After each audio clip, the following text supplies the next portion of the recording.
तो मुनाफिकीन के तस्करे में इसी बात को अल्लाह ने जिक्र किया सूरत निसा की 138 नंबर आयत में, फरमाया बश्शिरिल मुनाफिकीन, ए पैगंबर आप मुनाफिकों को बशारत सुनाएं, इनको अजाब का मज़दा सुनाएं, बिअन्ना लहुम अज़ाबन अलीमा, कि अल्लाह इन्हें दर्दनाक अजाब के अंदर पकड़ने वाला है। ये मज़दा आप सुना दें मुनाफिकीन को अजाब अलीम की बशारत सुना दें। क्यों? कसूर क्या है?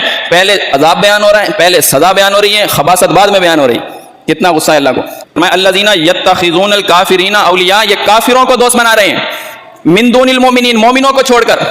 मोमिनों के साथ जो ताल्लुकात रखने थे, जो मोमिनों के साथ रिश्ता था इनका, वो रिश्ता तो इन्होंने अपनाया काफिरों के साथ, काफिरों को दोस्त बना लिया। इमाम बनाना था मोमिन को, इमाम बना लिया इन्होंने काफिरों को।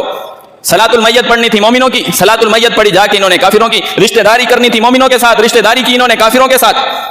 फरमाया बश्शिरिल मुनाफिकीन, ऐसे मुनाफिकों को आप बशारत सुना दें, बिअन्ना लहुम अज़ाबन अलीमा, अल्लाह इन्हें दर्दनाक अजाब में पकड़ेगा, गिरफ्त आएगी। फरमाया अयब्तगूना इंदहुमुल इज़्ज़ा, क्या ये लोग इज्जतें तलाश करते हैं वहां जाकर?